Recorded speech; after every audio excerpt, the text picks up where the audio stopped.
ಮೊಟ್ಟ ಮೊದಲನೆಯದಾಗಿ ನನಗೆ ಜನ್ಮ ನೀಡಿದ ತಂದೆ ತಾಯಿಯರಿಗೆ, ಬ್ರಹ್ಮರ್ಷಿ ಪಿತಾಮಹ ಪತ್ರಿಜಿಯವರಿಗೂ, ಗುರುಮಾತೆ ಪತ್ರಿ ಅಮ್ಮನವರಿಗೂ, ನನ್ನ ಮೊದಲನೆಯ ಗುರುಗಳಾದ ಮನೋರಮಾ ಮೇಡಮ್ ಅವರಿಗೂ, ಮಾರ್ಗದರ್ಶನ ಗುರುಗಳಾದ ಪ್ರೇಮ್ನಾಥ್ ಸರ್ ಹಾಗೂ ಎಲ್ಲ ಪಿರಮಿಡ್ ಮಾಸ್ಟರ್ಸಿಗೂ ನನ್ನ ಕೋಟಿ ಕೋಟಿ ಪ್ರಣಾಮಗಳು. ಹಾಗೂ ಈ ದಿನ ಈ ಒಂದು ಝೂಮ್ ಅಲ್ಲಿ ಹಾಗೂ ಯೂಟ್ಯೂಬ್ ಅಲ್ಲಿ ಜಾಯ್ನ್ ಆಗಿರುವ ಎಲ್ಲ ಆತ್ಮ ಬಂಧುಗಳಿಗೂ ನನ್ನ ಪ್ರಣಾಮಗಳು ಹಾಗೂ ಧನ್ಯವಾದಗಳು. ಮಾಸ್ಟರ್ಸ್, ನಿನ್ನೆ ದಿನ ನಾವು ಕರ್ಮ ಸಿದ್ಧಾಂತವನ್ನ ತುಂಬಾ ವಿವರವಾಗಿ ತಿಳ್ಕೊಂಡ್ವಿ. ಸೊ ಆ ಕರ್ಮ ಸಿದ್ಧಾಂತದಲ್ಲಿ ಎಷ್ಟು ರೀತಿಯ ಕರ್ಮಗಳಿವೆ, ಯಾವ ರೀತಿ ಕರ್ಮಗಳನ್ನ ನಾವು ಅನುಭವಿಸ್ಬೇಕು, ಯಾವ ರೀತಿ ಕರ್ಮಗಳನ್ನ ದಗ್ಧ ಮಾಡ್ಕೋಬಹುದು, ಅದೆಲ್ಲವನ್ನು ನಾವು ನಿನ್ನೆ ದಿನ ತಿಳ್ಕೊಂಡ್ವಿ. ಈ ದಿನ ಇನ್ನೊಂದು ಸಿದ್ಧಾಂತವನ್ನ ತಿಳ್ಕೊಳ್ಳೋಣ, ಅದೇ ಪುನರ್ಜನ್ಮ ಸಿದ್ಧಾಂತ. ಕರ್ಮ ಸಿದ್ಧಾಂತವನ್ನ ನಂಬಿದ ಮೇಲೆ ಪ್ರತಿಯೊಬ್ರು ನಾವು ಪುನರ್ಜನ್ಮ ಸಿದ್ಧಾಂತವನ್ನ ನಂಬಲೇಬೇಕು. ಪುನರ್ಜನ್ಮ ಸಿದ್ಧಾಂತ ಅಂದ್ರೆ ಮರಣದ ನಂತರವೂ ಜನ್ಮ ಇದೆ. ನಾವು ಈ ಒಂದು ಜೀವನದ ಹಿಂದೆನೂ ನಮ್ಮ ಒಂದು ಜನ್ಮ ಇತ್ತು, ಪೂರ್ವ ಜನ್ಮ ಇತ್ತು, ಪುನರ್ಜನ್ಮ, ಮುಂದಿನ ಜನ್ಮ ಕೂಡ ಇದೆ ಅಂತ ನಂಬೋದೇ ಈ ಪುನರ್ಜನ್ಮ ಸಿದ್ಧಾಂತ. ಸೊ ಎಷ್ಟೋ ಜನ ಅಂದ್ರೆ ಮುಖ್ಯವಾಗಿ ಪರಕೀಯರು ಅಂದ್ರೆ ಹೊರದೇಶದವರು ಈ ಒಂದು ಪುನರ್ಜನ್ಮವನ್ನ ನಂಬೋದಿಲ್ಲ. ಆದ್ರಿಂದ ಅವ್ರು ಏನ್ ಮಾಡ್ತಾರೆ, ಈ ಮರಣದ ನಂತರ ಏನೂ ಇಲ್ಲ ಅಂತ ಎಷ್ಟು ಸಾಧ್ಯನೋ ಅಷ್ಟು ಜೀವನವನ್ನ ಅನುಭವಿಸೋದಕ್ಕೆ ಅವರು ತಮ್ಮನ್ನ ತಾವು ಸಿದ್ಧ ಮಾಡ್ಕೊಂಡಿರ್ತಾರೆ. ಸೊ ಮುಂದಿನ ಜನ್ಮಕ್ಕೆ ಹೋದ ಮೇಲೆ ಅಲ್ಲಿ ನಮ್ಮ ಜೀವನ ಸುಖವಾಗಿರ್ಬೇಕಂದ್ರೆ ಈ ಜನ್ಮದಲ್ಲಿ ಏನ್ ಮಾಡ್ಬೇಕು ಅದರ ಬಗ್ಗೆ ಅವರಿಗೆ ಯಾವುದೇ ಒಂದು ಐಡಿಯಾ ಇರೋದಿಲ್ಲ. ನೋಡಿ, ಈ ವಿದೇಶಗಳಲ್ಲಿ ಬರೀ ಎಂಜಾಯ್ಮೆಂಟ್ ಅಂತ ಜೀವನ ಕಳೀತಾ ಇರ್ತಾರೆ. ಯಾಕೆ ಅಂತಂದ್ರೆ ಅವರಿಗೆ ಮರಣದ ನಂತರದ ಜೀವನದ ಬಗ್ಗೆ ನಂಬಿಕೆ ಇಲ್ಲ. ಆದ್ರೆ ಆ ಮರಣದ ನಂತರ ಜೀವನ ಇದೆ, ಪುನರ್ಜನ್ಮ ಇದೆ ಅಂತ ನಮ್ಮ ಹಿಂದೂ ಧರ್ಮದ ಯೋಗ ಮೂರ್ತಿಗಳು ಎಷ್ಟೋ ವೇದಗಳು, ಪುರಾಣಗಳು, ಭಗವದ್ಗೀತೆ ಆಯ್ತು, ಉಪನಿಷತ್ಗಳಾಯ್ತು, ಎಲ್ಲರೂ ಕಂಡುಕೊಂಡ ಸತ್ಯ ಏನು ಅಂದ್ರೆ ಪುನರ್ಜನ್ಮ ಇದೆ, ಮರಣಾನಂತರ ಜೀವನ ಇದೆ ಅಂತ. ಸೊ ಆ ಗುರುಗಳ ನಂತರ ಅವರ ಶಿಷ್ಯಂದರು, ಅನುಯಾಯಿಗಳು ಅದನ್ನ ನಂಬಿ ತಮ್ಮ ಜೀವನವನ್ನ ಅದೇ ರೀತಿ ನಡೆಸ್ತಾ ಬಂದಿದ್ದಾರೆ. ಆಸ್ತಿಕವಾದಿಗಳಿಗೆ ಹಿಂಸಾ ಪ್ರವೃತ್ತಿ ಒಳಗಡೆ ಇದ್ರೂ ಕೂಡ ಹೊರಗಡೆ ಬರೋದಕ್ಕೆ ಸಂದೇಹ ಪಡ್ತಾ ಇರುತ್ತೆ. ಸೊ ನಾಸ್ತಿಕರಿಗೆ ಈ ಒಂದು ಪುನರ್ಜನ್ಮದ ಮೇಲೆ ನಂಬಿಕೆ ಇಲ್ಲದೆ ಇರೋದ್ರಿಂದ ಹಿಂಸಾ ಪ್ರವೃತ್ತಿಗೆ ಯಾವುದೇ ಒಂದು ಅಡೆತಡೆ ಅವರಿಗೆ ಇರೋದಿಲ್ಲ. ಪ್ರಪಂಚದಲ್ಲಿ 99% ಆಸ್ತಿಕವಾದಿಗಳಿದ್ರು, ಬೇರೆ ಬೇರೆ ಮತಗಳಿಗೆ ಸೇರಿದ್ರು, ಹಿಂಸಾ ಪ್ರವೃತ್ತಿ ಯಾಕೆ ಹೆಚ್ಚಿದೆ ಅಂದ್ರೆ ಅವರೆಲ್ಲ ಈ ಒಂದು ಪುನರ್ಜನ್ಮದ ಬಗ್ಗೆ, ಮರಣಾನಂತರದ ಜೀವನದ ಬಗ್ಗೆ ಸಂಪೂರ್ಣವಾಗಿ ನಂಬಿಲ್ಲ. ಯಾಕೆ ನಂಬ್ತಾ ಇಲ್ಲ ಅಂತಂದ್ರೆ ಯಾರಿಗೂ ಅದರ ಸ್ವ ಅನುಭವ ಆಗುವವರೆಗೂ ನಂಬಿಕೆ ಬರೋದಿಲ್ಲ. ಆದ್ದರಿಂದ ಆಸ್ತಿಕರಿದ್ರು ಕೂಡ ಆತ್ಮಾನುಭವ ಇಲ್ಲದ ಕಾರಣ, ಈ ಒಂದು ಪುನರ್ಜನ್ಮದ ಬಗ್ಗೆ ಅವಗಾಹನೆ ಇಲ್ಲದ ಕಾರಣ ಈ ಜಗತ್ತೆಲ್ಲ ಹಿಂಸಾ ಪ್ರವೃತ್ತಿಯಿಂದ ಕೂಡಿದೆ. ಎಲ್ಲಿಯವರೆಗೂ ಪುನರ್ಜನ್ಮ ಇದೆ ಅಂತ ಜನ ತಿಳ್ಕೊಳ್ಳೋದಿಲ್ವೋ ಅಲ್ಲಿಯವರೆಗೂ ಈ ಜಗತ್ತಿನಿಂದ ಅಶಾಂತಿ, ಅಸ್ತವ್ಯಸ್ತ ಜೀವನ ಕೊನೆಯಾಗೋದಿಲ್ಲ. ಆದ್ದರಿಂದ ಜಗತ್ತಿನಲ್ಲಿ ಶಾಂತಿ ನೆಲೆಸಬೇಕು ಅಂದ್ರೆ ಸ್ವ ಅನುಭವದಿಂದ ಪುನರ್ಜನ್ಮ ಇದೆ ಅಂತ ನಂಬಬೇಕು. ಹೇಗೆ ಬುದ್ಧ ಭಗವಾನರು, ಮಹಾವೀರ, ಜೀಸಸ್, ಮಹಮ್ಮದ್, ಗುರುನಾನಕ್ ಉಪನಿಷತ್ತುಗಳು ತಮ್ಮ ಸ್ವ ಅನುಭವದಿಂದ ಈ ಪುನರ್ಜನ್ಮದ ಬಗ್ಗೆ ತಿಳಿದುಕೊಂಡ್ರು. ಹಾಗೆ ಪ್ರತಿಯೊಬ್ಬರು ಧ್ಯಾನ ಸಾಧನೆಯಿಂದ ಈ ಮರಣ ಅನ್ನೋದು ಇಲ್ಲ, ಮರಣಾನಂತರ ಜೀವನ ಇದೆ, ಜನ್ಮ ಜನ್ಮಾಂತರಗಳಿವೆ ಅನ್ನೋದನ್ನ ತಿಳ್ಕೋಬೇಕು. ಆಗ ಈ ಪ್ರಪಂಚ ಶಾಂತಿಮಯವಾಗತ್ತೆ. ಕನಕದಾಸರು ಕೂಡ ಈ ದಾಸರ ಒಂದು ಪದ್ಯದಲ್ಲಿ ಎಷ್ಟು ಚೆನ್ನಾಗಿ ಈ ವಿಷಯವನ್ನ ತಿಳಿಸಿದ್ದಾರೆ ಅಂದ್ರೆ, ನೀವೆಲ್ಲರೂ ಆ ಹಾಡು ಕೇಳಿರ್ಬೋದು.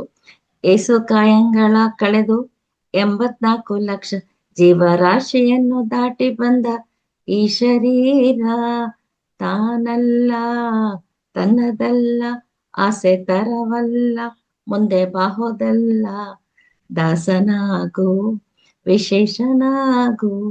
ನೋಡಿ ಎಷ್ಟು ಚೆನ್ನಾಗಿ, ಅವ್ರು ಯಾರು ಕಲ್ತೋರಲ್ಲ,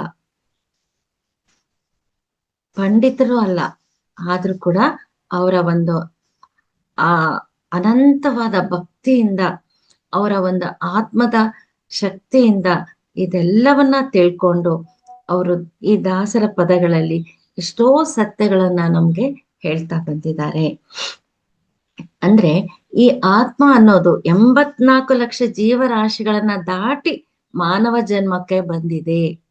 ಮೊದಲು ಶಿಲೆಗಳಲ್ಲಿ, ನಂತರ ಮರಗಳಲ್ಲಿ, ನಂತರ ಸಸ್ತನಿಗಳಲ್ಲಿ, ನಂತರ ಪ್ರಾಣಿಗಳಲ್ಲಿ, ನಂತರ ಪಕ್ಷಿಗಳಲ್ಲಿ, ಆ ನಂತರ ಮಾನವನ ಶರೀರಕ್ಕೆ ಈ ಆತ್ಮ ಪ್ರಯಾಣ ಮಾಡಿಕೊಂಡು ವಿಕಾಸವಾಗ್ತಾ ಬಂದಿದೆ ಅನ್ನೋದನ್ನ ನಾವು ಎಷ್ಟೋ ನಮ್ಮ ಗುರುಗಳು ಹೇಳಿರುವ ಒಂದು ಎಷ್ಟೋ ಸತ್ಸಂಗಗಳಲ್ಲಿ ಕೇಳಿರಬಹುದು.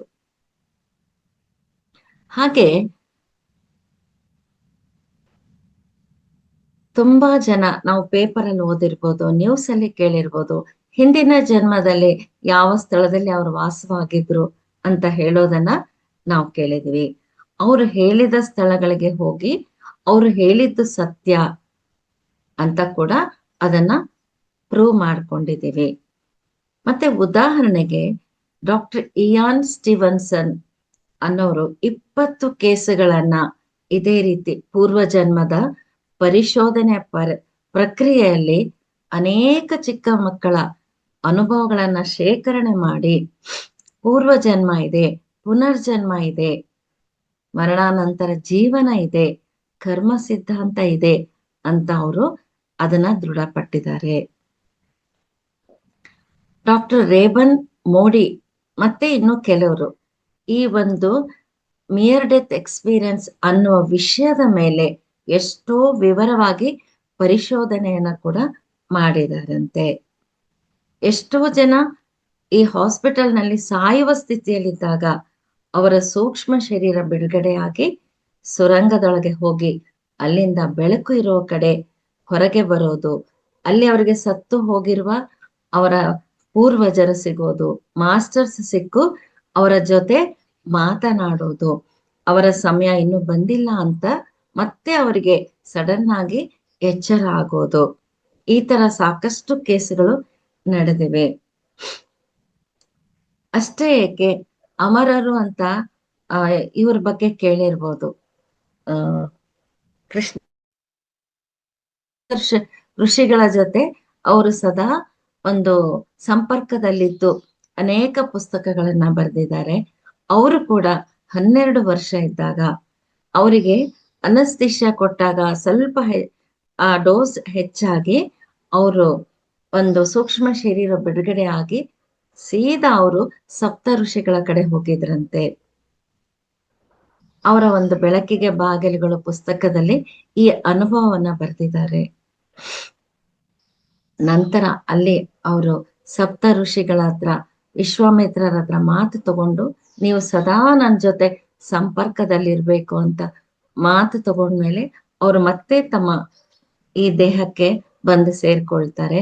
ಮುಂದೆ ಅವರು ಒಂದು ಗಾಢವಾದ ನಿದ್ರಾವಸ್ಥೆಯಲ್ಲಿದ್ದಾಗ ವಿಶ್ವಾಮಿತ್ರರು ಬಂದು ಅವರ ಜೊತೆ ಸಂಪರ್ಕವನ್ನ ಬೆಳೆಸಿ ಮುಂದೆ ಅವರಿಗೆ ಈ ಒಂದು ಎಲ್ಲಾ ಜ್ಞಾನವನ್ನ ಕೊಡ್ತಾ ಬಂದಿದ್ದಾರೆ ಅಂತ ಆ ಪುಸ್ತಕದಲ್ಲಿದೆ. ಓಕೆ.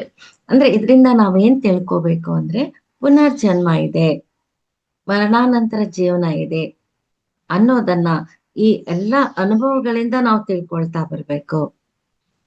ಸೊ ಚಿಕ್ಕ ಮಕ್ಕಳ ಅನುಭವಗಳು ನೋಡಿ, ಎಷ್ಟೋ ಚಿಕ್ಕ ಮಕ್ಕಳು 2 ವರ್ಷ 3 ವರ್ಷ ಇದ್ದಾಗ ಎಷ್ಟು ಚೆನ್ನಾಗಿ ಸಂಗೀತವನ್ನ ಹೇಳ್ತಾ ಇರ್ತಾರೆ. ಮತ್ತೆ ಅವ್ರ ಮನೆಯಲ್ಲಿ ಅವರ ಪೇರೆಂಟ್ಸ್ ಆಯ್ತು, ಮತ್ತೆ ಬೇರೆ ಅಜ್ಜ ಅಜ್ಜಿ ಆಯ್ತು, ಯಾರಿಗೂ ಸಂಗೀತದ ಗಂಧನೂ ಇರೋದಿಲ್ಲ.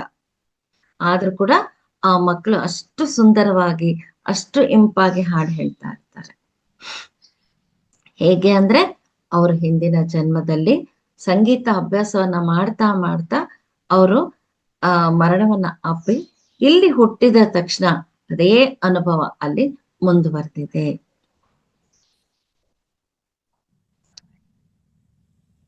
ಸೊ ಈ ಚಿಕ್ಕ ಮಕ್ಕಳ ಅನುಭವಗಳು, ಮರಣದ ಸಮಯದಲ್ಲಿರುವವರ ಅನುಭವವನ್ನ ಕೇಳಿದ ಮೇಲೆ ಪುನರ್ಜನ್ಮ ಇದೆ ಅಂತ ದೃಢಪಟ್ಟಿದೆ. ಇನ್ನು ಯೋಗ ಪುರುಷರು, ಮಹಾತ್ಮರು ಇವರೆಲ್ಲ ಪುನರ್ಜನ್ಮದ ಬಗ್ಗೆ ಏನು ಹೇಳಿದ್ದಾರೆ ತಿಳ್ಕೊಳ್ಳೋಣ. ಸೊ ಕೃಷ್ಣ ಭಗವಾನರು ಏನ್ ಹೇಳಿದ್ದಾರೆ ಅಂದ್ರೆ, ವಿಶಾಲವಾದ ಸ್ವರ್ಗ ಲೋಕವನ್ನ ಭೋಗಿಸಿದ ಮೇಲೆ, ಪುಣ್ಯವು ಕ್ಷೀಣಿಸಿದ ಮೇಲೆ ತಿರುಗಿ ಈ ಮತ್ಸ್ಯ ಲೋಕವನ್ನು, ಅಂದ್ರೆ ಈ ಒಂದು ಮರಣ ಇರೋ ಲೋಕವನ್ನ ಪ್ರವೇಶ ಮಾಡ್ತಾರೆ. ಈ ವಿಧವಾಗಿ ಬರುವುದು ಹೋಗುವುದು ಅನ್ನೋದು ಅವರವರ ಕೋರಿಕೆಗಳ ಪ್ರಕಾರ ನಡೀತಾ ಇರುತ್ತೆ ಅಂತ ಕೃಷ್ಣ ಭಗವಾನರು ತಿಳಿಸಿದ್ದಾರೆ. ಹುಟ್ಟೋನು, ಸಾಯೋದು, ಮತ್ತೆ ಹುಟ್ಟೋದು, ಇದು ಕೃಷ್ಣ ಪರಮಾತ್ಮನ ಯೋಗ ಜ್ಞಾನ ಸಾರಾಂಶ. ಆದ್ದರಿಂದ ಮರಣ ಅನ್ನೋದು ಇಲ್ಲವೇ ಇಲ್ಲ. ಯಾರು ಆ ಮರಣ ಬಂದಾಗ ಶೋಕಿಸಬಾರದು ಅಂತ ಭಗವದ್ಗೀತೆಯಲ್ಲಿ ಹೇಳಿದ್ದಾರೆ. ಅಷ್ಟೇ ಯಾಕೆ, ನಮ್ಮ ಪತ್ರಿಜಿಯವರು ಕೂಡ ಅದನ್ನೇ ಹೇಳಿದ್ದಾರೆ. ಸೊ ಹುಟ್ಟಿದಾಗ ಯಾವ ರೀತಿ ನೀವು ಸೆಲೆಬ್ರೇಟ್ ಮಾಡ್ಕೊಳ್ತಿರೋ, ಮರಣದ ಸಮಯದಲ್ಲೂ ಮರಣದ ನಂತರ ಕೂಡ ಸೆಲೆಬ್ರೇಟ್ ಮಾಡ್ಕೋಬೇಕು ಅಂತ ಹೇಳ್ತಾ ಇದ್ರು. ಅಷ್ಟೇ ಯಾಕೆ, ನಮ್ಮ ಪತ್ರಿಜಿಯವರು ದೇಹ ತ್ಯಾಗ ಮಾಡಿದ ಮೇಲೆ ಕೂಡ ಎಲ್ರಿಗೂ ಚಾಕ್ಲೇಟ್ ಕೊಡ್ಬೇಕು, ಆ ಒಂದು ಅವರ ಒಂದು ಆ ದೇಹ ತ್ಯಾಗದ ಸಮಯವನ್ನ ತುಂಬಾ ಎಂಜಾಯ್ ಮಾಡ್ಬೇಕು, ಡ್ಯಾನ್ಸ್ ಮೂಲಕ ಅದನ್ನ ಎಂಜಾಯ್ ಮಾಡ್ಬೇಕು ಅಂತ ಕೂಡ ಹೇಳಿ ಅವರು ದೇಹ ತ್ಯಾಗವನ್ನ ಮಾಡಿದ್ರು.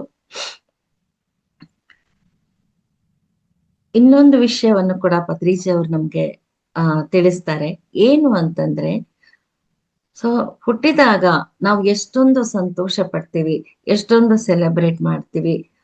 ಮರಣದ ನಂತರವೂ ಕೂಡ ಅದೇ ರೀತಿ ನಾವು ಸಂತೋಷ ಪಟ್ಟಾಗ, ಸೆಲೆಬ್ರೇಟ್ ಮಾಡಿದಾಗ ನಾವು ಪರಿಪೂರ್ಣ ಆತ್ಮಸ್ಥಿತಿಯಲ್ಲಿ ಇದ್ದ ಹಾಗೆ ಅಂತ ತಿಳಿಸ್ತಾರೆ. ಅಂದ್ರೆ ನಮ್ಗೆ ದುಃಖ ಆಗ್ತಾ ಇದೆ ಅಂದ್ರೆ ಇನ್ನು ನಾವು ಆ ಸಾಕಷ್ಟು ಒಂದು ಜ್ಞಾನವನ್ನ ಪಡ್ಕೋಬೇಕು, ನಮ್ಮ ಒಂದು ಶಕ್ತಿಯನ್ನ ಹೆಚ್ಚಿಸ್ಕೋಬೇಕು ಅನ್ನೋದನ್ನ ನಾವೇ.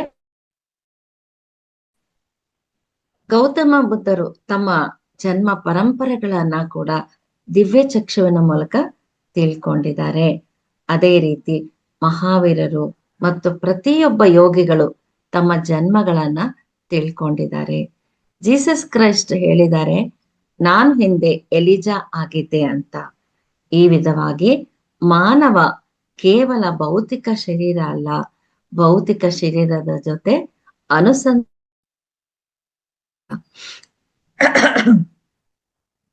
ಆತ್ಮಕ್ಕೆ ಸಾವಿಲ್ಲ, ಆತ್ಮ ಯಾವಾಗಲೂ ಇರುವುದು ಎಂದು. ಆತ್ಮ ವಿಧ ವಿಧವಾದ ಶರೀರಗಳನ್ನ ಪ್ರವೇಶ ಮಾಡ್ತಾ ಆ ಶರೀರಗಳನ್ನ ಕಾಲಕ್ರಮೇಣವಾಗಿ ಬಿಡ್ತಾ ಕೊನೆಗೆ ಪರಿಪೂರ್ಣ ಆತ್ಮಜ್ಞಾನದೊಂದಿಗೆ ಈ ಜನನ ಮರಣ ಪರಂಪರೆಯನ್ನ ಭೇದಿಸಿ ತಾನು ಕೂಡ ವಿಶಿಷ್ಟವಾದ ಪರಮ ಆತ್ಮವಾಗಿ ಗಳಲ್ಲಿ ನಿವಾಸ ಮಾಡುತ್ತೆ ಅಂತ ನಮಗೆ ಯೋಗ ಪುಂಗವರು ಹೇಳಿದ್ದಾರೆ. ಇದೇ ಸತ್ಯವನ್ನು ನಾನು ಸಹ ತಿಳ್ಕೊಂಡಿದ್ದೀನಿ ಅಂತ ಪತ್ರಿಜಿ ಅವರು ಹೇಳಿದ್ದಾರೆ. ಇದೇ ಜೀವನ ಸಮಯದಲ್ಲಿ ಅಲ್ಲ, ಹಿಂದಿನ ಜನ್ಮಗಳಲ್ಲಿ ಕೂಡ ನಾನು ತಿಳ್ಕೊಂಡಿದ್ದೀನಿ ಅಂತ ಪತ್ರಿಜಿ ಅವರು ಹೇಳಿದ್ದಾರೆ. ಯಾವ ವಿಧದಲ್ಲಿ ಅಂದ್ರೆ, ಯಾವ ರೀತಿ ತಿಳ್ಕೊಂಡಿದ್ದಾರೆ ಅಂದ್ರೆ, ಧ್ಯಾನ ಮಾರ್ಗದಿಂದ. ಎಷ್ಟೋ ಲಕ್ಷ ಜನ ಈ ಸತ್ಯವನ್ನ ತಿಳ್ಕೊಂಡಿದ್ದಾರೆ. ಇದರಲ್ಲಿ ವಿಶೇಷವಾದ ಪ್ರತಿಭೆ ಏನೂ ಇಲ್ಲ ಅಂತ ಕೂಡ ಸರ್ ಹೇಳಿದ್ದಾರೆ. ನೋಡಿ, ನಮ್ಮಲ್ಲಿ ಯಾರಿಗೆ ಒಂದು ಆ ಮೂರನೇ ಕಣ್ಣಿನ ಒಂದು ಜ್ಞಾನ ಸಿಗುತ್ತೋ ಅವರೆಲ್ಲರೂ ತಮ್ಮ ಹಿಂದಿನ ಜನ್ಮಗಳನ್ನ ನೋಡ್ಕೊಂಡಿದ್ದಾರೆ ಅಂತ ತಮ್ಮ ಅನುಭವಗಳಲ್ಲಿ ನಮ್ಗೆ ತಿಳಿಸ್ತಾ ಬಂದಿದ್ದಾರೆ. ಯಾರಿಗೆ ಆ ಸೂಕ್ಷ್ಮ ಶರೀರ ಯಾನದ ಅನುಭವ ಆಗುತ್ತೋ, ನಾನು ಎಷ್ಟೋ ಲೋಕಗಳಿಗೆ ಹೋಗಿ ಬಂದೆ ಅಂತ ಕೂಡ ನಮ್ಮಲ್ಲಿ ಮಾಸ್ಟರ್ಸ್ ಎಷ್ಟೋ ಜನ ಹೇಳೋರಿದ್ದಾರೆ. ಸೊ ಈ ಆತ್ಮ ಸ್ವರೂಪಿಗಳಾದ ನಮಗೆ ಆತ್ಮಜ್ಞಾನ ಇರೋದು, ಆತ್ಮಾನುಭವ ಇರೋದು ಸಾಮಾನ್ಯ. ಪ್ರತಿ ಮಾನವನಿಗೆ ತನ್ನ ಜೀವನದಲ್ಲಿ ಚಿಕ್ಕ ವಯಸ್ಸಿನಿಂದ ಯಾವುದೋ ಒಂದು ಸಮಯದಲ್ಲಿ ಒಳ್ಳೆಯ ಅನುಭವ ಆಗತ್ತೆ, ಅನುಭವಕ್ಕೆ ಬಂದಿರುತ್ತೆ. ಆದ್ರೆ ಮಾರ್ಗದರ್ಶನ ಕೊಡೋರು ಇರೋದಿಲ್ಲ. ಆದ್ರೆ ಯಾರು ಧ್ಯಾನ ಸಾಧನೆ ಯೋಗಾಭ್ಯಾಸ ಮಾಡುತ್ತಾರೋ, ಆದ್ರೆ ಯಾರು ಮನಸ್ಸನ್ನ ಆಲೋಚನಾ ರಹಿತ ಸ್ಥಿತಿಗೆ ತಗೊಂಡ್ ಬರ್ತಾರೋ, ಇಮಿಡಿಯೇಟ್ ಆಗಿ ಅವರಿಗೆ ಸೂಕ್ಷ್ಮ ಶರೀರ ಬಿಡುಗಡೆ ಆಗಿ ಅನೇಕ ಆತ್ಮಪರವಾದ ಸತ್ಯಗಳನ್ನ ತಕ್ಷಣವೇ ತಿಳ್ಕೊಳ್ತಾರೆ. ಆಗ ಅವರಿಗೆ ಅರ್ಥ ಆಗತ್ತೆ ಚಿಕ್ಕ ವಯಸ್ಸಿನಲ್ಲಿ ಬಂದಿರುವ ಅನುಭವಗಳು ಎಷ್ಟು ಸತ್ಯ ಅಂತ. ಇಲ್ಲಿ ನನ್ನ ಅನುಭವ ಕೂಡ, ನಾನು ಚಿಕ್ಕವಳಿದ್ದಾಗ ನನ್ನ ಅನುಭವ ಕೂಡ ನಾನು ಹೇಳ್ಬೇಕು. ನಮ್ಮ ಮನೆಯಲ್ಲಿ ಒಬ್ರು ಹಿರಿಯರು, ತುಂಬಾ ದೂರದಿಂದ ಅವ್ರು ನಮಗ್ ಬಂಧುಗಳು ಆಗ್ಬೇಕು, ಅವ್ರ ಕೈಯಲ್ಲಿ ಅಂಜನ ಹಾಕ್ತಾ ಇದ್ರು.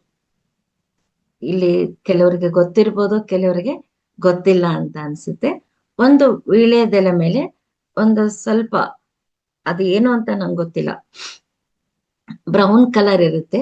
ಆ ಒಂದು ಲಿಕ್ವಿಡ್ ಅನ್ನ ಹಾಕಿ ಕೈಯಲ್ಲಿ ಇಟ್ಕೊಂಡು ಮೊದಲು ಆಂಜನೇಯ ಸ್ವಾಮಿಯನ್ನ ಪ್ರಾರ್ಥನೆ ಮಾಡ್ತಾರೆ.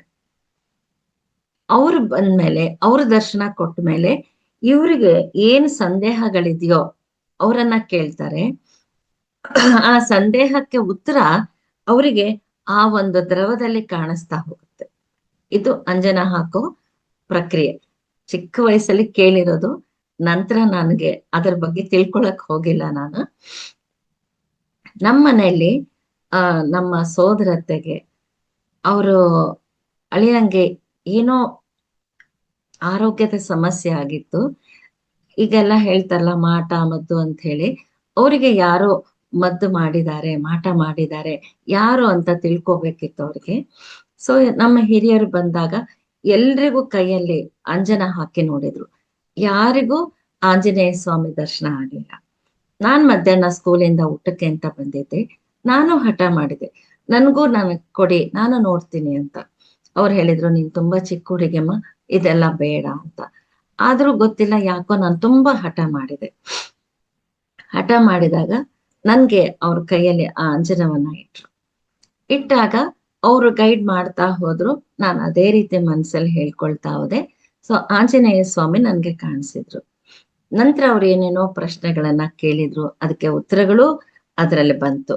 ಯಾವ ರೀತಿ ಕನ್ನಡಿಯಲ್ಲಿ ಕಾಣಿಸುತ್ತೋ ಆ ರೀತಿ ಆ ದ್ರವದಲ್ಲಿ ಎಲ್ಲ ಕಾಣಿಸ್ತಾ ಹೋಯ್ತು. ಸೊ ಇದು ನೋಡಿ, ಈ ವಿಷಯ ನಾನು ಯಾಕೆ ಇಲ್ಲಿ ಹೇಳಿದೆ ಅಂದ್ರೆ, ಈಗ ಧ್ಯಾನಿಗಳಿಗೆ ಆ ಮೂರನೇ ಕಣ್ಣಿನ ಒಂದು ಮಹತ್ವ ಗೊತ್ತಿದೆ. ಸೊ ಆ ಸಮಯದಲ್ಲಿ ಅಲ್ಲಿ ನಮ್ಮ ಹಿರಿಯರಿಗೆ ಅದೆಲ್ಲ ಗೊತ್ತಿತ್ತು ಅಂದ್ರೆ, ನಮ್ಗೆ ಅವಾಗಲೇ ಧ್ಯಾನ ಮಾಡಿಸಿ ಅದೆಲ್ಲವನ್ನ ಇನ್ನಷ್ಟು ಉತ್ತೇಜನ ಆಗುವಂತೆ ಮಾಡ್ತಾ ಇದ್ರು. ಸೊ ಈಗ ನನ್ಗೆ ಯಾವುದೇ ದೃಶ್ಯ ಕಾಣಿಸೋದಿಲ್ಲ, ಅದಕ್ಕೋಸ್ಕರ ನಾನು ಹೇಳ್ತಾ ಇರೋದು. ಸೊ ಹಿರಿಯರಿಗೆ ಆ ಜ್ಞಾನ ಇದ್ದಾಗ ಮಕ್ಕಳ ಅನುಭವಗಳನ್ನ, ಆತ್ಮಾನುಭವಗಳನ್ನ ಕೇಳಿ ಅವರಿಗೆ ಸರಿಯಾದ ಮಾರ್ಗದರ್ಶನ ಕೊಡಬಹುದು ಅನ್ನೋ ವಿಷಯವನ್ನ ಹೇಳೋದಕ್ಕೆ ನನ್ನ ಒಂದು ಎಕ್ಸಾಂಪಲ್ ನಾನು ಹೇಳಿದೆ.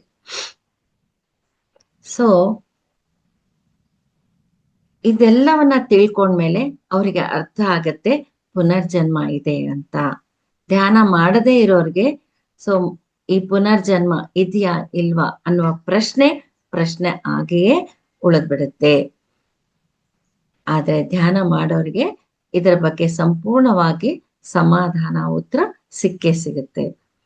ಸೊ PSSM ಅವರ ಧ್ಯೇಯ ಏನು ಅಂದ್ರೆ ಪ್ರತಿ ಒಬ್ಬರು ಧ್ಯಾನ ಮಾಡಿ ಈ ಪ್ರಶ್ನೆಗೆ ಅವರೇ ಉತ್ತರ ಕಂಡ್ಕೋಬೇಕು. ಆದ್ರಿಂದ ಪತ್ರಿಜಿ ಅವರು ಏನ್ ಹೇಳ್ತಾರೆ ಅಂದ್ರೆ, ಯಾವ ಮತವನ್ನೂ ನಂಬಬೇಡಿ, ಯಾವ ಶಾಸ್ತ್ರವನ್ನೂ ನಂಬಬೇಡಿ, ನಿಮ್ಮ ಧ್ಯಾನ ಸಾಧನೆಯಿಂದ ಬಂದ ಸ್ವಂತ ಅನುಭವವನ್ನ ನಂಬಿ ಅಂತ. ಸೊ ಇಲ್ಲಿ ಮರಣ ಅಂದ್ರೆ ಏನು ಅಂತ ಪತ್ರಿಜಿ ಅವರು ವಿವರಿಸ್ತಾ ಇದ್ದಾರೆ.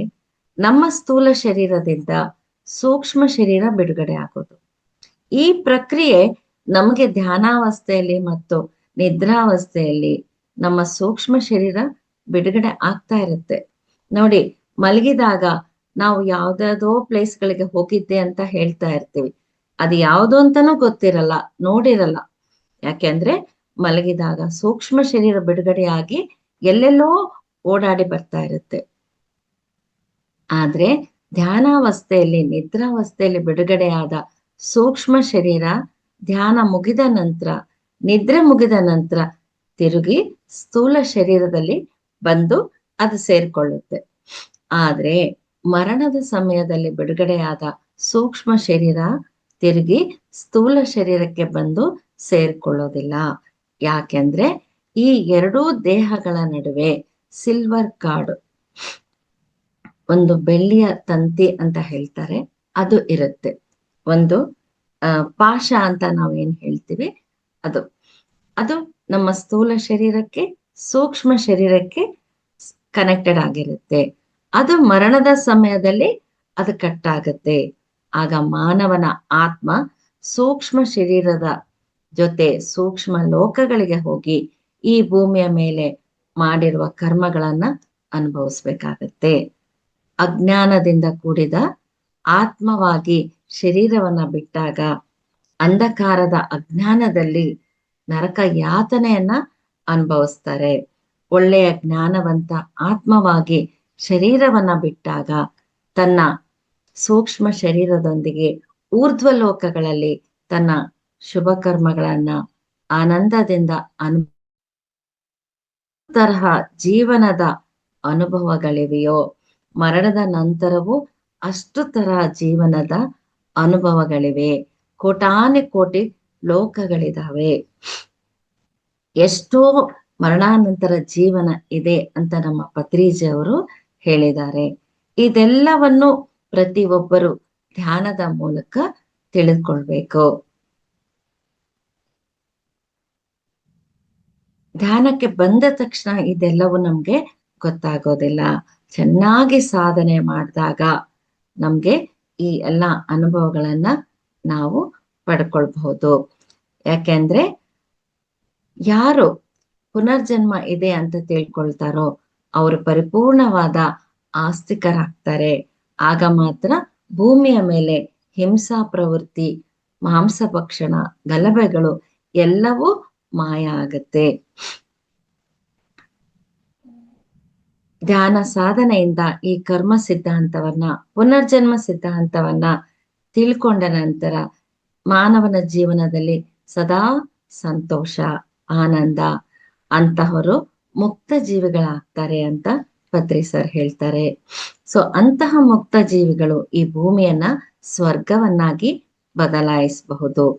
ಈ ಮುಕ್ತ ಜೀವಿಗಳೇ ಪ್ರಾಪಂಚಿಕವನ್ನು ಆಧ್ಯಾತ್ಮಿಕವಾಗಿ ನೋಡಬಲ್ಲರು ಅಂತ ಪತ್ರಿಜಿ ಅವರು ಹೇಳ್ತಾರೆ. ಹಾಗೆ ಈ ಒಂದು ಹಂತದಲ್ಲಿ ನಾವು ಕರ್ಮ, ಸಂಚಿತ ಕರ್ಮಗಳು ಯಾವ ರೀತಿ ಬರುತ್ತೆ, ಯಾವ ರೀತಿ ಅನುಭವಿಸ್ಬೇಕು, ಅದೆಲ್ಲವನ್ನ ನಾವು ತಿಳ್ಕೊಂಡ್ವಿ.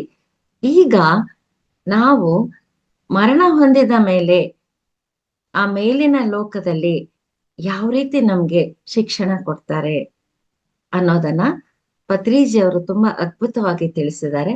ಅದನ್ನ ತಿಳ್ಕೊಳ್ಳೋಣ. ನಾವು ಎಷ್ಟೋ ಸಿನಿಮಾಗಳನ್ನ ನೋಡಿದೀವಿ. ಒಬ್ಬ ಮನುಷ್ಯ ಮರಣ ಹೊಂದಿದ ಮೇಲೆ ಅವನನ್ನ ಇಬ್ರು ಯಮ ಭಟ್ರು ಬಂದು ಯಮಲೋಕಕ್ಕೆ ಕರ್ಕೊಂಡು ಹೋಗ್ತಾರೆ. ಯಮ ಧರ್ಮರಾಯನ ಮುಂದೆ ನಿಲ್ಲಿಸ್ತಾರೆ. ಯಮ ಆ ವ್ಯಕ್ತಿಗೆ ಕೇಳ್ತಾನೆ, ಏನಪ್ಪಾ ಬಂದ್ಯಾ ಅಂತ. ಹೌದು ಸ್ವಾಮಿ, ಅಂತ ಆ ವ್ಯಕ್ತಿ ಉತ್ತರ ಕೊಡ್ತಾನೆ. ಆ ವ್ಯಕ್ತಿಗೆ ಸ್ವಲ್ಪ ಸಮಯ ರೆಸ್ಟ್ ತಗೊಳ್ಳೋದಕ್ಕೆ ಹೇಳಿ ಚಿತ್ರಗುಪ್ತನನ್ನ ಯಮ ಕರೀತಾನೆ. ಚಿತ್ರಗುಪ್ತ ಬಂದು, ಸ್ವಾಮಿ ಏನು ಆಜ್ಞೆ ಅಂತ ಕೇಳ್ತಾನೆ. ಯಮ ಧರ್ಮರಾಜ ಹೇಳ್ತಾನೆ, ಆ ವ್ಯಕ್ತಿಯನ್ನ ಕರ್ಕೊಂಡು ಹೋಗು ಅಂತ. ಚಿತ್ರಗುಪ್ತ ಆ ವ್ಯಕ್ತಿಯನ್ನ ಒಂದು ದೊಡ್ಡ ಹಾಲ್ಗೆ ಕರ್ಕೊಂಡು ಹೋಗ್ತಾನೆ. ಆ ಹಾಲ್ ಒಳಗಡೆ ಹೋಗು ಅಂತ ಹೇಳ್ತಾನೆ.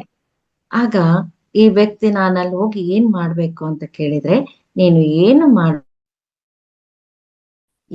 ನಡೆಯುತ್ತೆ ಅದನ್ನ ನೋಡು ಅಂತ ಚಿತ್ರಗುಪ್ತ ಹೇಳ್ತಾನೆ. ಆ ವ್ಯಕ್ತಿ ಹಾಲ್ ಒಳಗಡೆ ಹೋಗ್ತಾನೆ. ಆ ಹಾಲಿನ ಹೆಸರೇ ಆಕಾಶಿಕ್ ರೆಕಾರ್ಡ್ ಹಾಲ್. ಅಲ್ಲಿ ಒಂದು ಕುರ್ಚಿ ಇರುತ್ತೆ, ಎದುರುಗಡೆ ಒಂದು ದೊಡ್ಡ ಸ್ಕ್ರೀನ್ ಇರುತ್ತೆ, ಮಲ್ಟಿ ಡೈಮೆನ್ಷನಲ್ ಸ್ಕ್ರೀನ್ ಅಂತ. ಆ ಸ್ಕ್ರೀನ್ ಮೇಲೆ ಆ ವ್ಯಕ್ತಿ ಭೂಲೋಕದಲ್ಲಿ ಹುಟ್ಟಿ ಸಾಯುವವರೆಗೂ ಅವನ ಜೀವನ ಎಲ್ಲ ಆ ಹಾಲ್ನಲ್ಲಿ ಯಾರೂ ಇರೋದಿಲ್ಲ.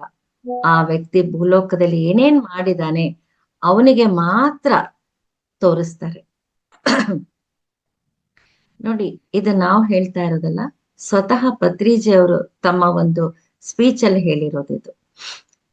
ಸೊ ಅವನಿಗೆ ಅದರಲ್ಲಿ ಏನೇನ್ ಮಾಡಿದಾನೆ ತೋರಿಸ್ತಾರೆ. ಚಿಕ್ಕ ವಯಸ್ಸಿನಿಂದ ಏನೇನ್ ಮಾಡಿದಾನೆ. ಉದಾಹರಣೆಗೆ ಅವನು ಚಿಕ್ಕವನಿದ್ದಾಗ ಎಲ್ಲರಿಗೂ ಕಾಡಿಸ್ತಾ ಇರೋದು, ಬೇರೆಯವರ ಸಾಮಾನುಗಳನ್ನ ಕದ್ದಿದ್ದು, ಬೇರೆಯವರಿಗೆ ಹಿಂಸೆ ಮಾಡಿದ್ದು, ಮಾಂಸವನ್ನ ತಿಂದಿದ್ದು, ಬೇರೆಯವರಿಗೆ ಕತ್ತಿ ಹಾಕಿ ಚಾಕು ಹಾಕಿ ಸಾಯಿಸಿದ್ದು, ದರೋಡೆ, ಕೊಲೆ, ಸುಲಿಗೆ, ಅತ್ಯಾಚಾರ. ಕೊನೆಗೆ ಕೊರೋನಾ ಬಂದು ಅವನ್ ಸತ್ತು ಹೋಗ್ತಾನೆ. ಸೊ ಅವನಿಗೆ ಇಲ್ಲಿ ಯಾವ ರೀತಿ ಅನುಭವ ಆಗತ್ತೆ ಅಂತಂದ್ರೆ, ಇವನು ಒಂದು ಪ್ರಾಣಿಯನ್ನ ಕತ್ತಿಯಿಂದ ಕೊಂದು ತಿನ್ಬೇಕು ಅಂತ ಅಂದ್ಕೊಳ್ತಾನೆ. ಆ ಪ್ರಾಣಿಯ ಶರೀರದಲ್ಲಿ ಇವನಿರ್ತಾನೆ. ಅಂದ್ರೆ ಆ ಸ್ಕ್ರೀನ್ ಅಲ್ಲಿ ಇವನು ಒಂದು ಪ್ರಾಣಿಗೆ ಚಾಕು ಹಾಕಿ ಸಾಯಿಸ್ತಾ ಇರೋದನ್ನು ನೋಡ್ತಾನೆ. ಆ ಪ್ರಾಣಿಯಲ್ಲೂ ಇವನಿರ್ತಾನೆ. ಅಂದ್ರೆ ಆ ನೋವನ್ನು ಕೂಡ ಅವನು ಅನುಭವಿಸ್ತಾನೆ. ಎಷ್ಟು ಜನ ಹೆಂಗಸರಿಗೆ ಅತ್ಯಾಚಾರ ಮಾಡಿದಾನೋ ಅವರ ಶರೀರದಲ್ಲಿ ಇವನಿರ್ತಾನೆ. ಅವರು ಅನುಭವಿಸಿದ ನೋವನ್ನೆಲ್ಲ ಇವನು ಅನುಭವಿಸ್ತಾನೆ. ಅಂದ್ರೆ ಅವನು ಎರಡೂ ಕಡೆಯಿಂದ ನೋಡ್ತಾ ಇದ್ದಾನೆ. ತೊಂದರೆ ಮಾಡುವವನು, ಹಿಂಸೆ ಮಾಡುವವನು ಅವನೇ, ಮಾಡಿಸ್ಕೊಳ್ಳುವವನು ಅವನೇ. ಮೇಕೆ ಕುತ್ತಿಗೆ ಕಡಿಬೇಕಾದ್ರೆ ಎಷ್ಟು ನೋವನ್ನ ಅನುಭವಿಸುತ್ತೋ ಆ ನೋವನ್ನೆಲ್ಲ ಇವನು ಅನುಭವಿಸ್ತಾನೆ. ಅದೇ ನರಕ ಬಾಧೆ. ಎಷ್ಟು ಜನ ಸ್ತ್ರೀಯರಿಗೆ ಇವನು ಹಿಂಸೆ ಮಾಡಿರ್ತಾನೋ ಆ ನೋವನ್ನೆಲ್ಲ ಅವನ ಶರೀರದಲ್ಲಿದ್ದು ಇವನು ಅನುಭವಿಸ್ತಾನೆ. ಆದ್ದರಿಂದ ಫ್ರೆಂಡ್ಸ್, ನಾವು ಮಾಡೋದನ್ನ ನಾವು ನೋಡಬೇಕಾಗಿ ಬರುತ್ತೆ. ನಾವು ಮಾಡೋದನ್ನ ನಾವು ಅನುಭವಿಸ್ಬೇಕಾಗಿ ಬರುತ್ತೆ. ಸೊ ಮಾಡಿದುಣ್ಣೋ ಮಾರಾಯ ಅಂತ ಗಾದೆ ಮಾತೆ ನಾವು ಕೇಳಿದ್ವಿ. ಅದೇ ಈ ರೀತಿ ಇನ್ನೊಬ್ಬ ಒಳ್ಳೆಯ ವ್ಯಕ್ತಿಯ ಬಗ್ಗೆ ನಾವು ತಿಳ್ಕೊಳ್ಳೋಣ. ಸೊ ಅವನಿಗೂ ಮೇಲ್ ಕರ್ಕೊಂಡು ಹೋದ್ಮೇಲೆ ಇದೇ ರೀತಿ ಸಿನಿಮಾ ತೋರಿಸ್ತಾರೆ. ಇವನು ಯಾರಿಗೋ ಹಸುವಾದಾಗ ಊಟ ಕೊಟ್ಟಿರ್ತಾನೆ, ಅನ್ನದಾನ ಮಾಡಿರ್ತಾನೆ. ಅವಾಗ ಅವ್ರು ಅನುಭವಿಸಿದ ಆನಂದವನ್ನ ಅನುಭವಿಸ್ತಾನೆ. ಇವನು ಯಾರ್ಯಾರಿಗೆ ಧ್ಯಾನ ಹೇಳ್ಕೊಟ್ಟಿದಾನೋ ಅವರ ಅನುಭವಗಳನ್ನ ಅವರ ಶರೀರದಲ್ಲಿದ್ದು ಅನುಭವಿಸ್ತಾನೆ.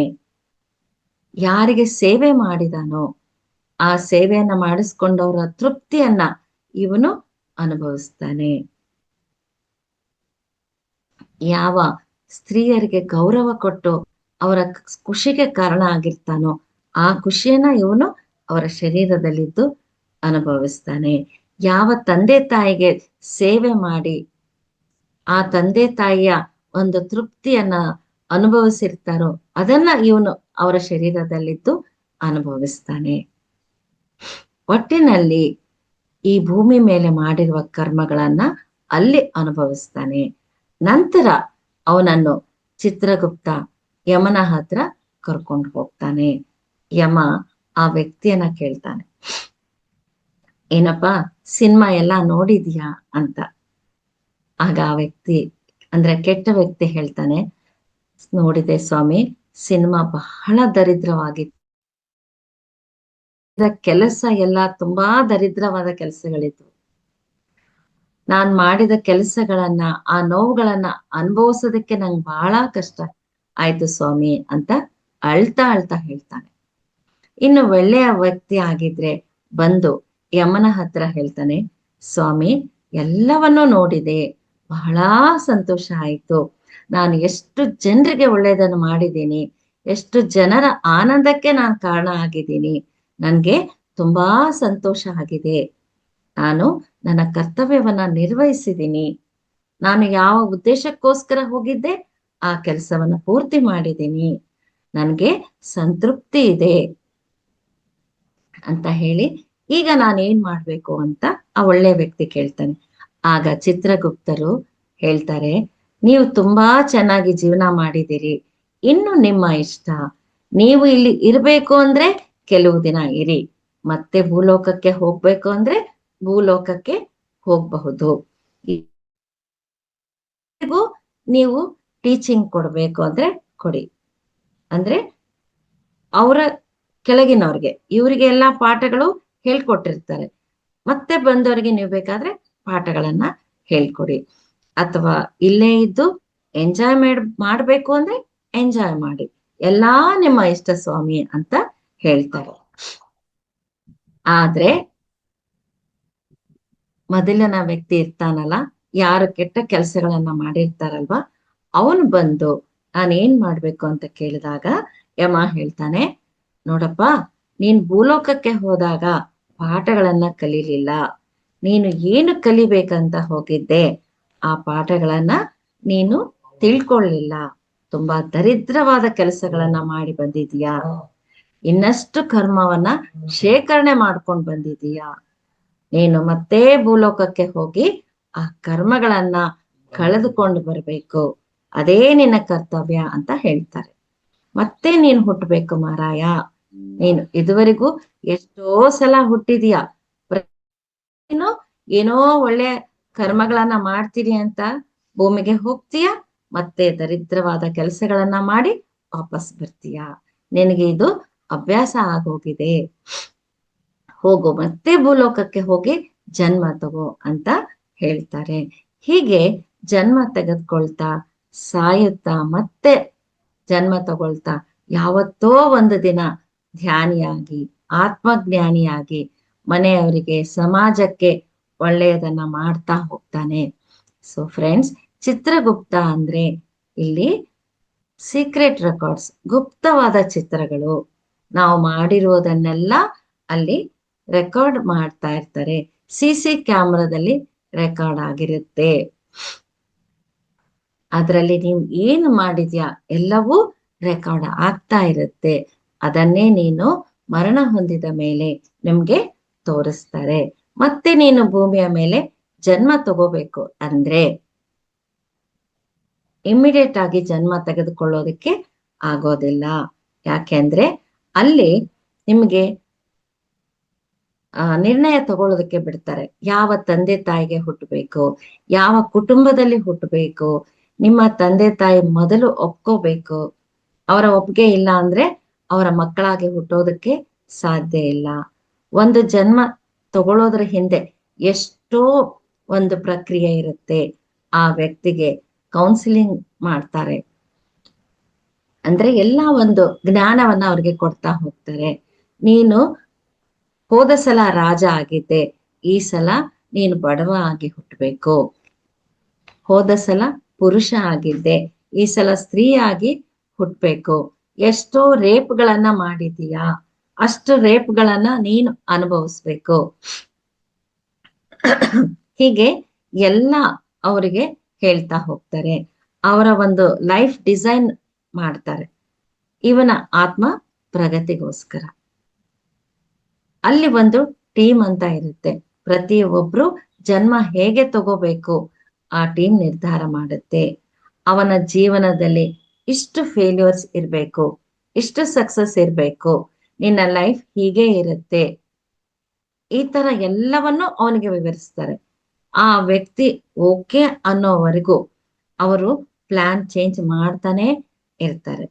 ಯಾವಾಗ ಇವನು ಓಕೆ ಅಂತ ಹೇಳ್ತಾನೋ ಆಗ ಇಷ್ಟು ಫೇಲಿಯರ್ಸು, ಇಷ್ಟು ಸಕ್ಸಸ್ಗಳು, ಇಷ್ಟು ಮಾನಗಳು, ಇಷ್ಟು ಅವಮಾನಗಳು, ಈ ರೀತಿ ನಿನ್ನ ಜೀವನದ ಡಿಸೈನ್ ಇರುತ್ತೆ ಅಂತ ಹೇಳಿ ಮತ್ತೆ ಸ್ವಲ್ಪ ದಿನ ಅವರಿಗೆ ವಿಶ್ರಾಂತಿ ತಗೊಳ್ಳೋದಕ್ಕೆ ಹೇಳ್ತಾರೆ. ನಂತರ ಅವರು ಒಬ್ಬ ತಾಯಿಯ ಗರ್ಭದಲ್ಲಿ ಜನ್ಮ ತಗೊಳ್ತಾರೆ. ಈ ಮಾಯಾ ಲೋಕದಲ್ಲಿ ಜನ್ಮ ತಗೊಳ್ತಾರೆ. ನೋಡಿ, ನಾವೇನ್ ಮಾಡ್ತೀವಿ, ಈ ಭೂಮಿ ಮೇಲೆ ಬಂದ ಮೇಲೆ ನಾವೇ ಎಲ್ಲಾ ಡಿಸೈನ್ ಮಾಡ್ಕೊಂಡು ಬಂದಿರ್ತೀವಿ. ಆದ್ರೂ ಕೂಡ ಭಗವಂತ ನನ್ಗೇ ಯಾಕೆ ಈ ಕಷ್ಟ ಕೊಟ್ಟಿದ್ಯಾ, ನನ್ಗೇ ಯಾಕೆ ಇಂಥ ಗಂಡ, ನನ್ಗೇ ಯಾಕೆ ಇಂಥ ಹೆಂಡತಿ, ನನಗೇ ಯಾಕೆ ಇಂಥ ಮಕ್ಕಳು ಅಂತ ನಾವು ಆ ಜ್ಞಾನ ಇಲ್ಲದೆ ಅಳ್ತಾ ಇರ್ತೀವಿ, ನೊಂದ್ಕೊಳ್ತಾ ಇರ್ತೀವಿ, ಕೊರಗ್ತಾ ಇರ್ತೀವಿ. ಆದ್ರೆ ನೋಡಿ, ಯಾವಾಗ ಈ ಕರ್ಮ ಸಿದ್ಧಾಂತ, ಪುನರ್ಜನ್ಮ ಸಿದ್ಧಾಂತಗಳನ್ನ ಸಂಪೂರ್ಣವಾಗಿ ನಾವು ತಿಳ್ಕೊಳ್ತೀವೋ ಆವಾಗ ನಾವು ಇನ್ನೊಬ್ಬರನ್ನ ದೂಷಣೆ ಮಾಡೋದನ್ನ ಬಿಡ್ತೀವಿ. ಸೊ ನಾನು ಏನ್ ಮಾಡ್ಬೇಕು, ಯಾವ ಜ್ಞಾನ ಕಲಿಯೋದಕ್ಕೆ ಇವ್ರನ್ನೆಲ್ಲ ಕರ್ಕೊಂಡ್ ಬಂದಿದ್ದೀನಿ ಅನ್ನೋದನ್ನ ನಾವು ಅರ್ಥಕೊಂಡು ಒಂದು ಜ್ಞಾನವಾದ ಜೀವನವನ್ನ ನಾವು ಜೀವಿಸೋದಕ್ಕೆ ಪ್ರಾರಂಭ ಮಾಡ್ತೀವಿ. ನಾನು ರಾಜ ಅಂತ ಒಬ್ರು, ನಾನು ಪುರುಷ ಅಂತ ಒಬ್ರು, ಸ್ತ್ರೀ ಅಂತ ಒಬ್ರು, ನಾನು ಅಧಿಕಾರಿ ಅಂತ ಒಬ್ರು ನಾವು ಅಹಂಕಾರದಿಂದ ಮೆರೀತಾ ಇರ್ತೀವಿ. ಯಾವಾಗ ಈ ಭೂಮಿ ಬಿಟ್ಟು ಮೇಲೆ ಹೋಗ್ತೀವಿ ಅಂದ್ರೆ ಮರಣ ಹೊಂದಿದ ಮೇಲೆ ಆ ಮಾಯೆ ಎಲ್ಲ ಹೊರಟೋಗುತ್ತೆ. ಯಮಲೋಕದಲ್ಲಿ ಎಲ್ಲಾ ಭ್ರಮೆ ತೊಲಗಿ ಹೋಗುತ್ತೆ. ಆತ್ಮ ಭೂಮಿಗೆ ಬರುತ್ತೆ, ಆತ್ಮ ಹೋಗುತ್ತೆ. ರಾಜ ಮರಣ ಹೊಂದಿದ ಮೇಲೆ ರಾಜ ಮೇಲೆ ಹೋಗೋದಿಲ್ಲ, ಆತ್ಮ ಒಂದೇ ಮೇಲೆ ಹೋಗೋದು. ಆದ್ರಿಂದ ಈ ಭೂಮಿ ಮೇಲೆ ಇರ್ಬೇಕಾದ್ರೆ ನಾನು ರಾಜ ಅಂತ ನಾವು ಅಹಂಕಾರ ಪಡೋದಾಗ್ಲಿ, ಇನ್ನೊಬ್ಬರ ಮೇಲೆ ಅಧಿಕಾರ ಮಾಡೋದಾಗ್ಲಿ, ನಾನು ಬುದ್ಧಿವಂತ ಅಂತ ಅಹಂಕಾರ ಪಡೋದಾಗ್ಲಿ, ನಾನು ತುಂಬಾ ಸುಂದರವಾಗಿದ್ದೀನಿ ಅಂತ ಇನ್ನೊಬ್ಬರನ್ನ ಹೀಯಾಳಿಸೋದಾಗ್ಲಿ, ಇದು ಯಾವುದು ಮಾಡ್ತಾ ಹೋದಾಗ ಮತ್ತೆ ಮತ್ತೆ ಮತ್ತೆ ನಾವು ಆ ಪಾಠ ಕಲಿಯೋದಿಕ್ಕೆ ಈ ಭೂಮಿಗೆ ಬರ್ಬೇಕಾಗತ್ತೆ. ಯಾಕೆಂದ್ರೆ ನಿನ್ನ ಅಹಂಕಾರ ಬಿಡೋದಕ್ಕೆ ಇನ್ನೊಂದು ಜನ್ಮ ತಗೋ ನೀನು. ಈಗ ರಾಜ ಆಗಿ ನಿನಗೆ ಅಹಂಕಾರ ಬಂದಿದೆ, ಸೊ ಬಡವರ ಮೇಲೆ ನೀನು ದಬ್ಬಾಳಿಕೆ ಮಾಡಿದೀಯ, ಆ ಬಡವ ಆಗಿ ಆ ಅನುಭವವನ್ನ ತಗೋ. ನೀನು ಸುಂದರವಾಗಿದೀಯಾ ಅಂತ ಅಂದವಾಗಿಲ್ದವ್ರಿಗೆ ನೀನು ಹೀಯಾಳಿಸಿದ್ಯಾ, ನೀನು ಅಂದ ಇಲ್ದೇ ಇರೋ ತರ ಕುರೂಪಿಗಳ ತರ ಜನ್ಮ ತಗೋ. ಎಲ್ಲಾ ಅನುಭವಗಳನ್ನ ಪಡ್ಕೊಳ್ಳೋದೇ ಆತ್ಮದ ಕೆಲಸ. ಎಲ್ಲ ಪಾಠಗಳನ್ನ 365 ಡಿಗ್ರಿಗಳಲ್ಲಿ ಪ್ರತಿಯೊಂದು ಪಾಠವನ್ನು ಕಲಿತಾ ಕಲಿತಾ ಕಲಿತಾ ನಾವು ಮುಂದೆ ಹೋಗ್ಬೇಕು. ಸೊ ಇದೆಲ್ಲ ಆದ್ಮೇಲೆ ಆ ಒಂದು ವ್ಯಕ್ತಿ ಆ ಲೈಫ್ ಡಿಸೈನ್ಗೆ ಒಪ್ಕೊಂಡ್ಮೇಲೆ ಅವರನ್ನ ಕೆಳಗಡೆ ಕಳಿಸ್ತಾರೆ. ಅವರ ಮೇಲೆ ಯಾವುದೇ ದೌರ್ಜನ್ಯ ಇರುವುದಿಲ್ಲ. ಇಲ್ಲಿಗೆ ಬರ್ಬೇಕಾದ್ರೆ ಬರೋಕ್ಕಿಂತ ಮುಂಚೆ ಆ ವ್ಯಕ್ತಿಗೆ ಗೊತ್ತು ತನ್ನ ಕರ್ಮ ಪ್ರಕ್ಷಾಳನೆಗೋಸ್ಕರ ತಾನು ಭೂಮಿಗೆ ಬರ್ಬೇಕು ಅಂತ, ತನ್ನ ಆತ್ಮ ಪ್ರಗತಿಗೋಸ್ಕರ ಭೂಮಿಗೆ ಬರ್ಬೇಕು ಅಂತ. ಆದ್ರಿಂದ ಆ ಕಷ್ಟಗಳನ್ನ ಸಂತೋಷದಿಂದ ಸ್ವೀಕಾರ ಮಾಡ್ತಾನೆ. ಆದ್ರಿಂದ ಪುನರಪಿ ಮರಣಂ ಪುನರಪಿ ಜನನಂ. ಎಷ್ಟೋ ತಂದೆ ತಾಯಂದ್ರಿಗೆ ನಾವು ಹುಟ್ಟಿದೀವಿ, ಎಷ್ಟು ಜನ್ಮಗಳನ್ನ ನಾವು ತಗೊಂಡಿದೀವಿ, ಎಷ್ಟು ಜನ ಮಕ್ಕಳಿಗೆ ತಂದೆ ತಾಯಿ ಆಗಿದ್ದೀವಿ, ನಮ್ಗೆ ಗೊತ್ತಿಲ್ಲ. ಸೊ ನಾವು ಯಾಕೆ ಇಲ್ಲಿ ಹುಟ್ತೀವಿ ಅಂದ್ರೆ ಇದು ಒಂದು ಪಾಠಶಾಲೆ. ನೋಡಿ, ನಮ್ಮ ತಂದೆ ತಾಯಿ ನಾವು ಒಂದು ವಯಸ್ಸಿಗೆ ಬಂದ್ಮೇಲೆ ಸ್ಕೂಲಿಗೆ ಕಳಿಸ್ತಾರಲ್ವಾ, ಅದೇ ರೀತಿ ಆ ಮೇಲಿನ ಲೋಕದಿಂದ ಭೂಮಿ ಅನ್ನೋ ಪಾಠಶಾಲೆಗೆ ನಮ್ಮನ್ನ ಮೇಲಿನ ಲೋಕದ ತಂದೆ ತಾಯಿಗಳು ಪಾಠ ಕಲಿಯೋದಕ್ಕೆ ನಮ್ಮನ್ನ ಇಲ್ಲಿ ಕಳಿಸ್ತಾರೆ.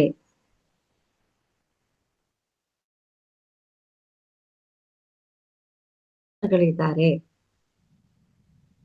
ಯಾಕೆಂದ್ರೆ ತಂದೆ ತಾಯಿಗಿಂತ ಗುರುಗಳ ಪಾಠ ಚೆನ್ನಾಗಿ ಕಲಿಸ್ತಾರೆ. ಮಾನಗಳು, ಅವಮಾನಗಳು, ಕಷ್ಟಗಳು, ಸುಖಗಳು ಎಲ್ಲಾ ಇಲ್ಲಿ ಇರುತ್ತೆ. ಆದ್ರೆ ಸ್ಕೂಲ್ಗೆ ಹೋದ್ರೆ ಪ್ರಗತಿ ಇರುತ್ತೆ. ಹೌದಾ? ಒಂದೊಂದೇ ಕ್ಲಾಸ್ ಓದ್ಕೊಂತ ಅಲ್ಲಿ ಜ್ಞಾನವನ್ನ ಪಡ್ಕೊಂತ ಮುಂದಿನ ಕ್ಲಾಸ್ಗೆ ಹೋಗ್ತೀವಿ. ಫಸ್ಟ್ ಸ್ಟ್ಯಾಂಡರ್ಡ್ ಇಂದ 10th standard, degree, master degree ಎಲ್ಲವನ್ನ ನಾವು ಮುಗಿಸ್ತೀವಿ. ಒಂದೇ ಸಲ ಮಾಸ್ಟರ್ ಡಿಗ್ರಿ ತಗೊಳ್ಳೋದಕ್ ಸಾಧ್ಯನಾ? ಇಲ್ಲ ಅಲ್ವಾ ಮಾಸ್ಟರ್ಸ್?